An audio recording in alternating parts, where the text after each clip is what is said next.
그 시흥에서 그 개인 택시 그 매매에 대한 어떤 문제점이 좀 발견이 됐죠. 우리 하기정 TV 보시고 제가 한 달에 2번씩은 우리 김선영 대표님과 어떤 매매에 대한 이야기들을 제가 정보에 대한 이야기들을 많이 드리고, 제가 또한 어떤 그런 성범죄 그런 부분들 때문에도 제가 방송을 아마 2~3번 정도는 제가 했던 걸로 기억은 하고 있습니다. 예.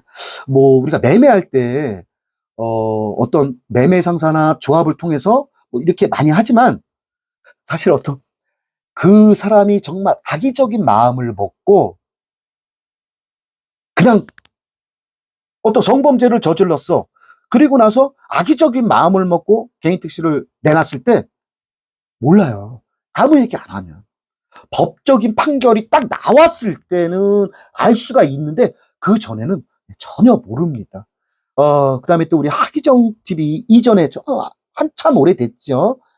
성범죄로 오해를 받으셔서, 성범죄로 아이 뭐 그 아이가 막 발로 차니까, 여자아이가 막 발로 차니까 아이고 애기야 여기 발로 차면 안 되는 거예요 하고 이렇게 손으로 이렇게 했는데, 그거를 그 애기 엄마가 애기를 성추행했다 이렇게 고소를 해버린 거예요. 경찰에다 신고를 해버린 거예요. 근데 그분이 얼마나 많은 스트레스를 받았겠습니까?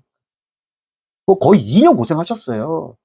2년 고생하셨는데, 그분도 개인 택시 매매를 하려고 왔는데 그걸 먼저 물어본 거예요. 이렇게 해서 매매가 되냐? 내가 지금 이 사건에 연루가 돼 있다. 그랬더니 우리 김선영 대표님이 안 된다. 끝까지 판결이 나오기 전까지는 매매가 안 된다. 설령 매매가 된다고 해도 추후에는 아마 사기죄로 고소고발이 되고 민사로 다 보상을 해줘야 되는 부분이 있다. 그래서 뭐 경찰 조사, 검찰 조사, 재판까지 그분이 한 2년 걸렸어요. 그래갖고 그분이 2년 아주 그냥 머리에 치가 떨어서 2년 딱 판결 받자마자, 판결 받자마자 무죄 판결 받고, 김선영 대표님한테 와서 이제 저 개인 택시 안 할 거예요. 이제 막 너무 스트레스 받습니다. 그래서 정상적으로 팔았어요. 근데 그 시흥에 있는 놈은 나쁜 놈이지. 아주 나쁜 놈이에요. 그러니까 본인이 한 직거리 범죄를 알면서도 얘기를 꾹 다물고 일부러 매매를 친 거죠. 안 나옵니다. 구청에서도 몰라요. 시청에서도 몰라요. 매매상도 전혀 모릅니다. 그래서 그런 거에 대한 어떤 안정장치는 좀 필요한데, 우리 김선영 대표님은 어떻게 하냐. 우리 김선영 대표님은 계약을 쓸 때요, 계약서를 쓸 때 특약사항으로 같이 넣습니다. 뭐라고 넣냐. 만약에 이 남바가 추후에 문제가 됐을 때 어떤 성범죄, 그 다음에 행정처분으로도 면허가 끝날 수가 있거든요. 그런 부분이 있을 땐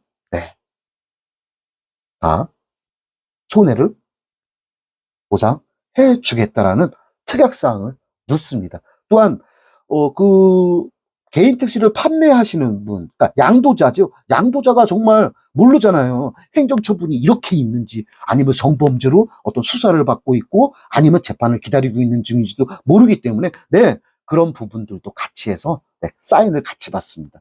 그러면 우선은 최소한의 안전장치로서 나중에 추후에 시흥에서 일어난 사건처럼 이렇게 됐다? 추후에 어떤 재판이나 여러 가지가 있다. 그 계약서 받아놓은 게 있잖아요. 그렇게 되면 거의 100% 승소할 확률은 많죠. 근데 하지만 문제는 뭐냐면, 그거를 통해서 너 그거 알면서도 이렇게 넌 의도적으로 했지? 그러면 사기죄로 고소할 수 있습니다. 그럼 돈은 받아야 될 거 아닙니까? 뭐 1억이 됐든, 각 지역마다 남바 가격이 틀리니까 뭐 1억이 됐든 1억 2천이 됐든 1억 3천이 됐든 5천이 됐든, 그럼 추후에 그걸 민사로 진행을 해야 되는데, 그놈이 그 돈 다 써버리고 난 돈 없어, 난 그냥 빵에서 살 거야, 알아서 해. 이렇게 되면 또 더 골치가 아프다. 그래서 저는 어떤 지자체나 국토부나 이런 부분들에 있어서 최소한의 안전장치를 좀 해줘야 되지 않을까. 그 다음에 어떤 성범죄, 왜냐면 우리가요 음주로 취소되고 막 이러잖아요. 이런 부분들은 바로 나옵니다. 매매가 안 돼요. 그래서 지자체에서도 인가기관에 그걸 다 봅니다. 음주로 치닫는 건요, 매매 자체가 안 돼요. 인가에서 다 떨어진단 말이에요. 안 된단 말이에요. 근데 이 성범죄는 틀리다. 그다음에 왜냐면 문제는 또 뭐냐면 여기에 또 워낙 또 어떤 개인정보법이 있어서 지자체가 들여다보기에 어떤 경찰청을 통해서 이렇게 하기에도 굉장히 어려운 부분이 있는데 저는 이번 사건을 통해서 뭐 다른 거는 모르겠습니다만 성범죄 관련 아까 요놈 이 쓰레기 같은 이런 놈들 성범죄 관련해서 어떤 수사를 받거나 기소되기 전에라도 판결이 되기 전에라도 어떤 지자체하고 경찰청과 검찰 그다음에 법원 이런 부분에 있어서 어떤 정보 공유가 된다고 하면 이거 지금 수사 중에 있는 이 사람 이 개인 택시는 지금 수사 중에 있습니다.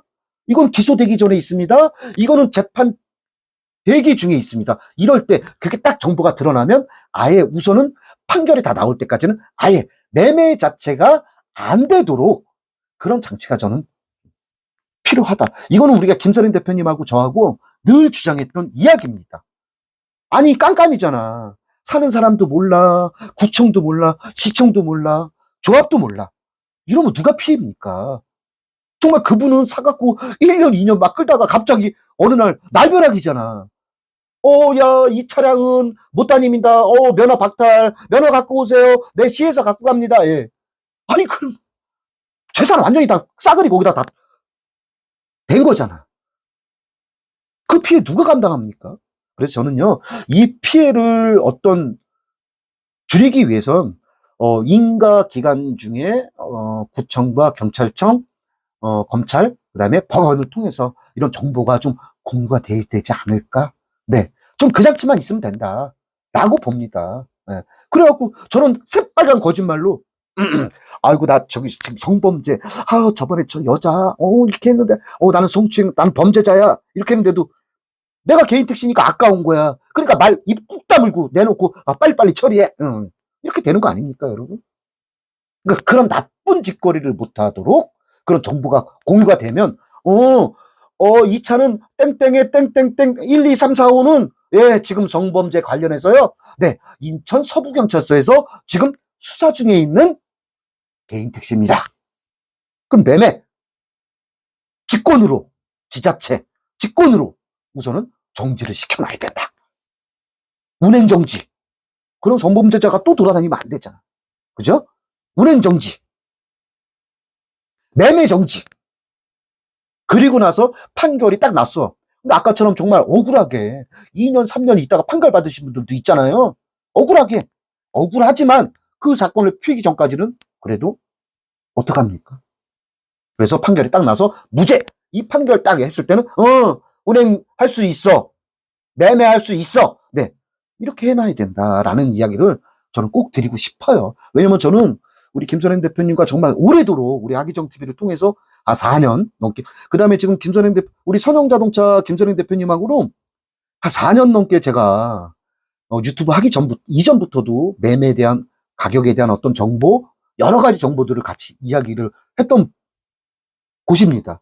이때까지 그리고 한 건의 어떤 사고도 없었어요. 근데 저도 이렇게 시흥에서 이런 어떤 매매 어떤 사건이 이렇게 저는 터질 줄은 몰랐는데 실제적으로 터지다 보니까 우리 개인 택시를 시작하려고 하시는 분들이 정말 저한테도 많은 우리 톡방에서도 그런 이야기들 많이 했지만 걱정들을 좀 많이 하시는 것 같다. 그래서 제가 아까 말씀드렸듯이 우리 매매하실 때 뭐 인천뿐만 아니라 우리 선영자동차 매매 김선영 대표님은 거기에 다 특약상으로 다 들어가 있습니다만 조합을 통해서 아니면 매매상을 통해서 한다? 특약상을 넣어달라고 하세요. 그거 못 넣어준다고 하면 그럼 그냥 머리 안 해. 얘기하세요. 거래 안 하지. 누가 그걸 어떻게 합니까? 내 1억, 2억 투자해갖고 그거 할 건데. 그거 특약상을 넣어줘. 저 사람이 성범죄 저질렀는지 행정처분이 많은지 내가 그걸 어떻게 하냐? 너네들도 모르지만 그거 써줘야 될 거 아니야. 그 사람한테 그거 도장 받아줘. 인감 도장 딱 찍어서 받아줘. 나중에 1년, 2년 있다가 문제 터지면은 나도 저 사람한테 보상 받아야 될 거 아니냐? 네. 그렇게 이야기를 해야 된다. 그게 최소한의 안전장치인데 저는 이것으로는 개인 간으로는 매매상을 통해서 조합을 통해서 하는 건 약하다. 그래서 우리 정부 당국이나 지자체에서 어떤 제도적 법률적으로 최소한의 안전장치를 만들어야 되지 않을까. 이렇게 또 다른 피해가 있는다 그러면 우리 개인 택시 하실 분들 있겠어요? 야, 나 저러다가 내가 내 돈 1억 까먹으면 어떡하냐? 어? 야, 내가 2억 투자했는데 2억 까먹으면 어떡해? 무서워서 못하지. 내가 1년, 2년 있다가 2억 날라가면, 어휴, 이렇게 되잖아요. 네, 그래서 이런 부분들을 우리 개인 택시 조합과 연합해서라도 어떤 정치인분들과 아니면 정부를 통해서 아니면 각 지자체를 통해서 안전자치를 좀 만들어 달라는 요구를 좀 해야 되지 않을까라고, 네, 봅니다.